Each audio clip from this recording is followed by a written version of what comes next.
sa ating mga balita, pinalnang diniskwalipika ng COMELEC on Bank si Senadora Grace Poe bilang kandidato sa pagkapangulo sa 2016. Nag-ugat ang kaso sa reklamo ni Attorney Estrella Elamparo, dating Senador Kit Tatad, Dean Amado Valdez at Professor Antonio Contreras. Sa inilabas na resolusyon ngayong araw, sinabi ng COMELEC na nabigo ang panig ni Poe na makapaglahad ng sapat na dahilan upang baliktarin ang desisyon ng 1st at 2nd Division na kanselahin ang kandidatura ng senadora.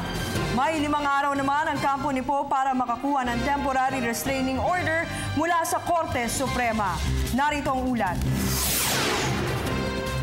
Hawak na ng abogado ni Senadora Grace Poe na si Attorney George Garcia ang kopya ng desisyon ng COMELEC and Bank sa disqualification cases ng mambabatas.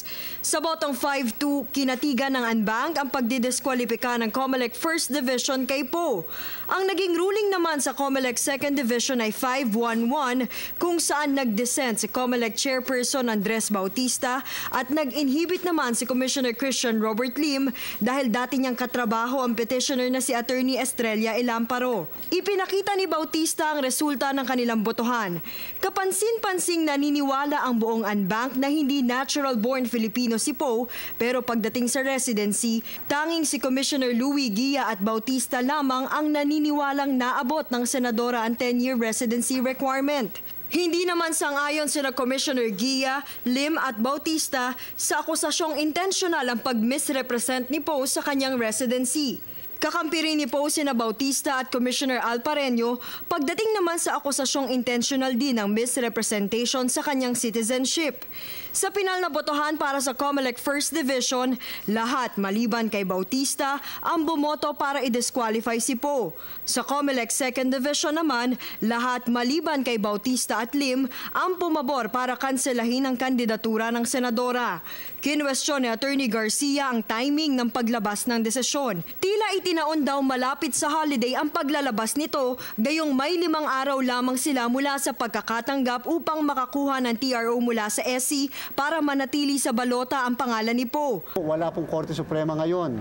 Dahil dideklara po ng Korte Suprema, lahat ng courts walang pasok na ng December 23. Para po sa amin nakakalungkot itong pangyayaring ito sapagkat maaaring hindi naman po namin ine-expect talaga na kami papalarin dito sa COMELEC.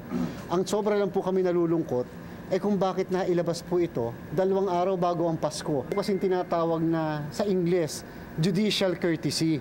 Ano po yun? Yan po yung laging kinikilala ng Korte Suprema. Kahit ang COMELEC po, nung panahon ng mga nakaraang administrasyon sa COMELEC, kinikilala nila yung judicial courtesy. Na kahit pa lumampas pa yung 5 araw, hinihintay nila kung ano ang magiging aksyon ng Korte Suprema sa mga petisyon na na-file sa kanila. Itinanggi naman ito ni Bautista. Ang issue was, dapat ba namin ilabas ngayon or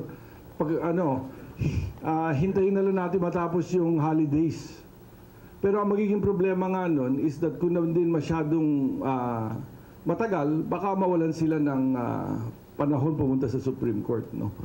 So again, collectively we decided that probably we should release it as soon as possible. Sinimulan na ng COMELEC ang paglo-load ng pangalan ng mga botante at kandidato sa election management system. Ilalabas nito ang opisyal na listahan ng mga kandidato sa January 18, 2016 at nakatakda ang pag-iimprenta ng mga balota simula January 26 hanggang April 12. Para sa Telebisyon ng Bayan, Ria Fernandez.